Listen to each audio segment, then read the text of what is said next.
बांगलादेशात हिंदूवर होणारे हल्ले आणि इस्कॉनचे स्वामी कृष्णदास यांना बांगलादेशात अटक झालेल्याच्या निषेधार्थ मिरज सकल हिंदू समाज, हिंदू एकता आंदोलन आणि इस्कॉन संस्थेच्या वतीने शहरातील महाराणा प्रताप चौकात निदर्शने करण्यात आली। यावेळी बांगलादेशाच्या निषेधाच्या घोषणा देण्यात आल्या, तसेच बांगलादेशाच्या ध्वजाची होळी करण्यात आली।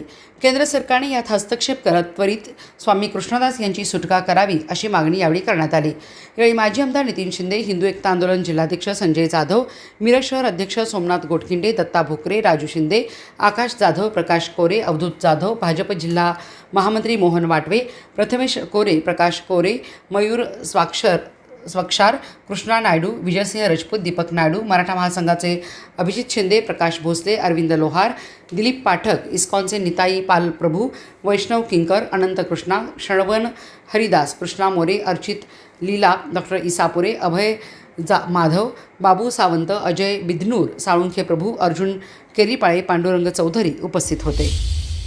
मिरज शहरामध्ये हिंदू एकता आंदोलनाच्या वतीने तसेच प्रमुख हिंदू संघटनेच्या सर्व कार्यकर्त्यांच्या वतीने बांगलादेशमध्ये होणाऱ्या हिंदूंच्या अत्याचारावर आवाज उठवण्यासाठी आज हिंदू एकता आंदोलनातर्फे श्रीकांत चौकात धरणे आंदोलनाचा कार्यक्रम घेतलेला आहे। बांगलादेशमध्ये हिंदूंच्या मुलीवर, महिलांच्यावर, भगिनींच्यावर जे अत्याचार होतात त्या अत्याचाराला वाचा फोडण्यासाठी आणि सरकारला आम्ही जाब विचारण्यासाठी हे आंदोलन घेतलेलं आहे।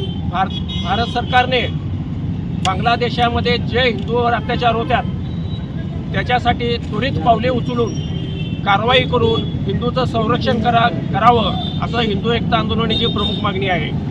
या भारतामध्ये जे बांगलादेशी घुसलेले आहेत त्या बांगलादेश घुसखोरांना हुडकून त्यांच्या मायदेशी परत पाठवावं आणि या भारतामध्ये जे दंगे धोपे जे घडतात त्या रोहिंग्या मुसलमान आणि बांगलादेशींच्यामुळे जे देशामध्ये वातावरण दूषित व्हायला लागलं आहे, या सर्वांना हुडकून काढून सरकारने परत पाठवावं अशी हिंदू एकताची प्रमुख मागणी आहे।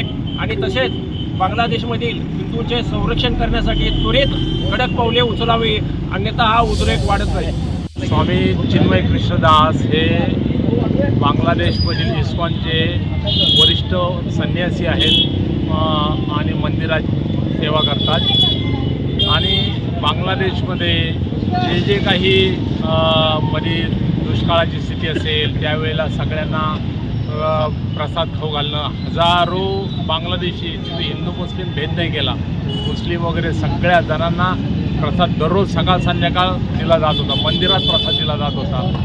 नंतर करोनाच्या काळामध्ये इतके उपाशी होते सगळेजण, त्यांना प्रसाद दिला जात होता।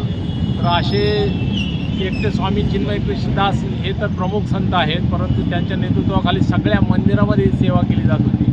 तर ह्या बांगलादेशमधल्या जे अतिरेकी आहेत, आतंकवादी आहेत, कर्मठ जे आहेत, यांनी ह्या सगळ्या गोष्टीचा विचार केला नाही, तर मंदिरं उद्ध्वस्त केले, मूर्त्या फोडल्या, नंतर हे संत आहेत सगळे, या संतांची हत्या केली, त्यांना अटक करण्यात आलेली आहे। तर ॲक्च्युली खरं पाहिलं तर हे खूप मोठं कार्य जगामध्ये इस्कॉन संस्था करत आहे, सगळ्यांच्या रक्षणासाठी, शांतीसाठी, समाधानासाठी, आनंदासाठी। परंतु याचा ही मूर्ख लोक आहेत हा विचार करत नाही आहेत आणि आपल्या स्वतःचा कर्मठ वृत्तीचा विचार करून यांची हत्या करत आहेत। तर याचा आम्ही इस्कॉन संस्थेच्या वतीनं धिक्कार करतो, निषेध करतो आणि नरेंद्र मोदीजींना विनंती करतो की याच्यावर त्यांनी कडक काहीतरी कारवाई करावी आणि स्वामी चिन्मय कृष्णदास यांना मुक्त करावं। त्याचबरोबर बांगलादेशमध्ये जे काही चाललेलं आहे हिंदूंच्यावर अत्याचार रोखावेत, तसंच इस्कॉनचं सुद्धा जे सुंदर कार्य आहे त्याला पुन्हा प्रोटेक्शन द्यावं अशी विनंती आम्ही करतो।